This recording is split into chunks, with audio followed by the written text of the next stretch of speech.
The next morning, the sky above Zirion Prime was clear for the first time since Marcus had arrived. The towering dunes shimmered under a relentless sun, the crystalline sand sparkling like a million shattered diamonds. Relief washed over Marcus as he activated his environmental suit's solar filters. He'd slept fitfully, haunted by visions of sandstorms and stalked by the feeling of being watched. But thankfully, none of it had been caused by Zephyra, who proved to be an incredibly light sleeper. He found her already awake in the central chamber, gazing at the crystalline formations that decorated the walls. Her expression was unreadable, her gaze distant. Marcus cleared his throat and she turned, acknowledging him with a curt nod. He saw then that her sapphire skin seemed to glow faintly, reflecting the ambient light of the ship with unnatural brilliance. "Your kind finds us beautiful," she remarked, sensing his gaze. "Ephemeral things like sunsets, flowers, flames, we appreciate their fleeting nature.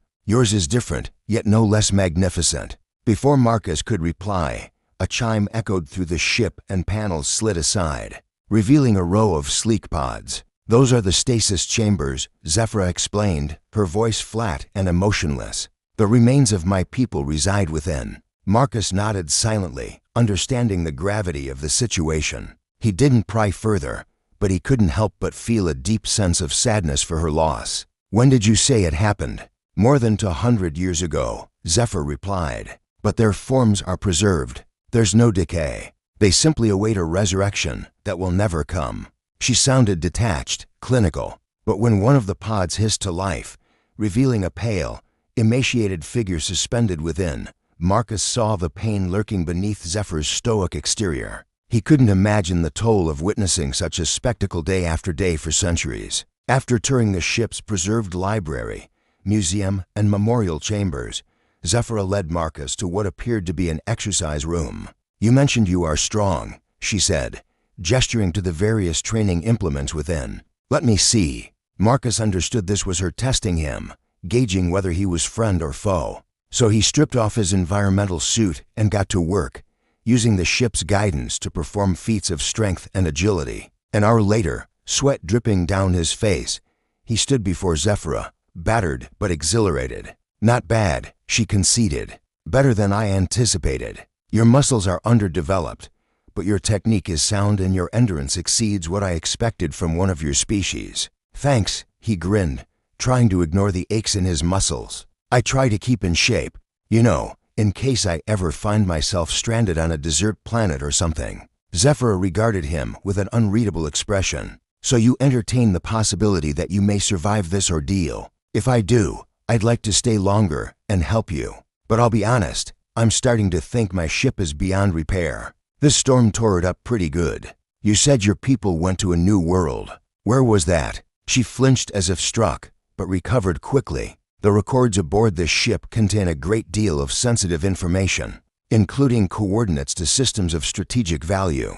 I cannot allow them to fall into the hands of outsiders." "Fair enough," he said, though disappointment tugged at him. He liked the ship, yes, but staying here meant companionship, however begrudgingly offered. After 15 years of solitude, he didn't want to leave that. "When will the storm pass?" "Analysis suggests approximately 3 weeks," she replied. "My apologies, Marcus. I must return to my duties. The ship requires constant maintenance to survive in this environment." "Of course. Listen, if you need anything repaired or upgraded, anything at all, let me know. I'm pretty good at that sort of thing. It's what I do for a living." She regarded him for a long moment. "I may hold you to that offer." With that, she vanished down a corridor, leaving Marcus alone in the silent ship once more. He wandered the halls aimlessly, contemplating his options. Repairing the wandering star would require parts and materials not available on this forsaken rock. And if Zephyra wouldn't divulge the location of her people's new home, she surely wouldn't agree to sharing her ship for the journey. The thought of leaving, of returning to his life of solitude, stung unexpectedly. Why? Because something was happening here. Some connection forming despite the barriers of language and custom. Maybe it was just loneliness warping his perception. But he couldn't deny there was a spark of companionship in the shared silence, a comfort in knowing another soul existed beyond the endless vacuum of space. "Marcus," the words sliced through the ship's humming quiet, making him jump. He turned to find Zephyra approaching, her expression unreadable as always. But there was something different in her eyes, something softer. "I require assistance with these consoles," she said, gesturing to a series of blinking red lights. "I am unfamiliar with the ship's current systems. Would you assist me?" Was that an invitation? Marcus swallowed, suddenly self-conscious. Sure," he managed, trying to appear nonchalant as he walked beside her toward the flashing consoles. As they worked side by side, Marcus tried to put his engineering degree to use, helping Zephyra diagnose the ship's problems. Though her methods were highly advanced, many of the core functions were similar to human engineering. There was something inexplicably pleasing to Marcus about it, a sense of purpose and connection he hadn't realized he'd been missing. But as the days passed, the reality of his fate pressed down on him like a shroud. He was treading water, delaying the inevitable departure that awaited him. One evening, as twilight painted the alien sky in hues of bruised purple and blood orange, he found Zephyra sitting alone in the central chamber, her profile illuminated by the eerie glow of the crystalline walls. "You seem troubled," she said without turning to him. "I've been calculating," he replied, choosing honesty. "My ship won't be ready for at least 2 weeks. I can't stay here any longer than that." "I'm sorry. You have stayed longer than I anticipated," she said quietly. "You've helped me in ways I did not think possible. I appreciate your aid." "Me too," he admitted. "I mean, honestly, thanks for saving my life, letting me stay here, teaching me stuff. This is the first time in 15 years I've felt like I am not completely alone in the universe. I hate to leave." A flicker of emotion crossed her features, something akin to surprise. "You would stay if it were possible?" "Yeah, if you have me, I'd call this place home." There was a long silence as Zephyra contemplated his words. Finally, she rose to her feet, her silhouette framed by the crystalline glow. "I believe," she said slowly, "that my people would have appreciated you, Marcus Vale. We valued knowledge and learning above all else. I believe you embody that ideal." Hope surged through him. Was this it? Was she going to ask him to stay? So he began, but she held up a hand to silence him. "I am grateful for your presence, but I cannot ask you to abandon your life for mine. Your existence belongs among the stars, not preserved in a tomb." "Okay," he said, trying to keep his disappointment out of his voice. "Makes sense." He watched as Zephyra walked away. Her shoulders slumped slightly as if the weight of centuries pressed down on her. He knew she was right, that he couldn't abandon his responsibilities to stay here. But as he helped repair the eternal dawn, preparing for his eventual departure, he couldn't shake the feeling that something irreplaceable was slipping through his fingers. The day he finally activated the wandering star's engines, his heart ached with a strange emptiness. He hugged Zephyra, awkwardly. "Goodbye," he murmured, hoping she understood the depth of his feelings. "May the void ever favor you," she replied, echoing the sentiment. As the ship lifted away from the sand, Marcus risked a glance back at the eternal dawn. The crystalline formation glowed eerily in the dead of space, watching over the lone ship as it fled from the storm. Marcus steered the wandering star away from Zirian Prime, carrying with him the haunting melody of starlight and the memory of a love that bloomed in the most unlikely of places. Out there, somewhere, the Luxari waited in their slumbering ships, dreaming of a future. The scavenger drones had been relentless, but standing together. Marcus and Zephyra had managed to hold them off within the relative safety of the central chamber. The air shimmered, with the heat of their plasma weapons, mixing with the metallic tang of ozone and singed wiring. Despite the pressing danger, Zephyra couldn't help but steal glances at Marcus, whose movements were economical yet deadly. He moved differently from her, relying on raw human reflexes that let him roll and weave away from attacks, rather than telekinetically stopping blades and bullets in midair. That realization struck Zephyra with sudden force. 600 years of isolation had taught her to rely on efficiency and overwhelming power to subdue threats. She never once had to consider strategy or tactics because no one had ever attacked her on purpose before. For the first time, she understood the appeal of fighting alongside others, of combining skills to overcome a common enemy. The thought made her chest ache with a longing as old as time. But it wasn't the only thing that ached. The drone that had clawed at Marcus had found its mark, ripping a gash across her torso. Through her suit's emergency HUD, She saw her vitals flashing red amidst the alarms. Even from this distance, she could feel the burning plasma seeping through her non-regulation armor and biting into her flesh. Marcus must have seen the telltale breach in her defenses, because he broke off a shot mid-fire and surged forward. "I need you to get out of here," she gasped, clutching her side where the burning wound pulsed like a second heartbeat. "The ship's systems prioritize the captain. Your presence here isn't vital to her survival." "We agreed to fight together," Marcus said, his voice strained as he returned fire. "I'm not leaving you." He reached out, his human hand hovering over her injured arm. "Let me help."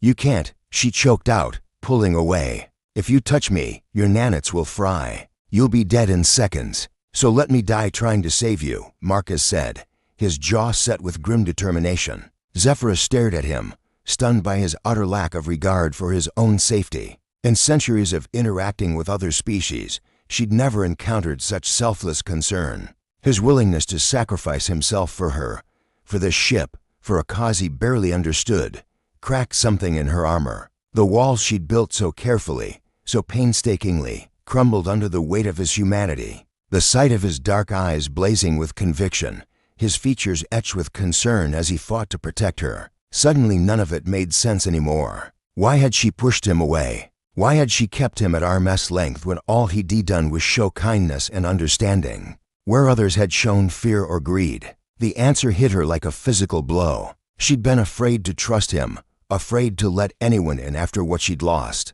afraid of getting hurt again. But wasn't that exactly what Marcus was risking? Wasn't he offering himself up knowing he might die? And what right did she have to deny him the chance to decide for himself, to shape his own fate instead of wresting it away from him? In that moment, surrounded by the wreckage of her past and the hope of her future, Zephyra finally let go of her resistance. "Help me," she whispered, the word hoarse from disuse, and as Marcus's fingers closed over hers, his nanits surging into her wound to begin the long process of repairing the damage. She knew she wouldn't have to face the next battle alone. The fight for the ship's survival was far from over. But standing shoulder to shoulder with Marcus, Zephyra felt a surge of strength unlike anything she'd experienced in her 6 centuries of solitude. The emergency repairs to the hull stabilized, allowing Zephyra and Marcus to move freely around the ship as they coordinated their defense of the Eternal Dawn. It was a stark contrast to the previous battles where she'd fought blindly, recklessly against an invisible enemy. Now they worked in concert with the ship, exploiting vulnerabilities in the drone's coding and leveraging the terrain of the ship's interior to lure them into traps. "This is amazing," Marcus breathed, firing a plasma bolt at a drone that separated from its hunting pack to stalk them through the ship's hydroponics gardens. "You always knew exactly what they'd do next. The ship and I are linked on a deeper level than most of my kind achieve in a lifetime," Zephyra admitted, her movements fluid as she redirected the drone's attention away from Marcus with graceful, telekinetic maneuvers. "I can sense her thoughts, her emotions, and right now, she's very scared. Can we help her? The ship, I mean."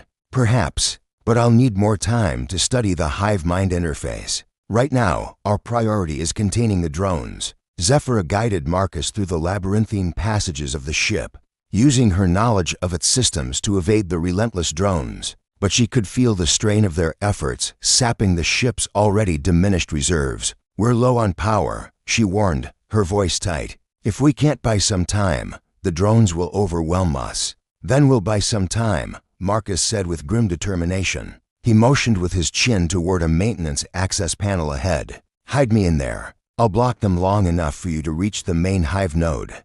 Zephyra's heart clenched. "Are you sure?" "As sure as I can be." He leaned close, his voice dropping to a conspiratorial whisper. "Besides, running away is for cowards. And you know I hate running." The corner of her mouth twitched upward involuntarily. Then she shook her head, her gaze hardening with resolve.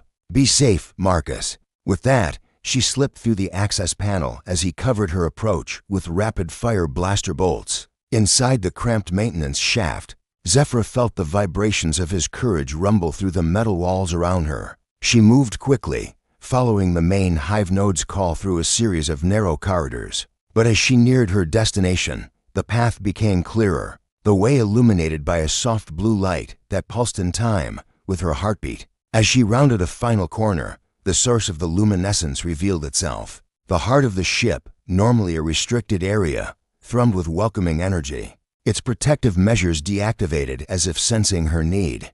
Hope flared, fragile and bright in the face of all she'd endured. Could this be the answer she'd sought for so long? Could the eternal dawn finally offer her the companionship she'd thought forever lost? As Zephyrus stepped into the light, the ship's core welcomed her with open arms, or rather tentacles. Tendrils of pure energy reaching out to enfold her in their glow. A rush of ancient memories flooded her consciousness, memories of creation and purpose, of life and loss. And as she delved deeper into the hive's embrace, she realized she wasn't alone. Embedded within its circuits, beating at its core, was a single human heart, beating in time with her own. Marcus's heart. He'd risked everything to reach her, to reach the ship's heart. And in doing so, he'd bridged the gap between them, broken through the barriers she'd erected so carefully. The love that bloomed in Zephyrus' chest was fierce, protective, all-consuming. And as she reached out to Marcus with her mind, her consciousness intertwined with his,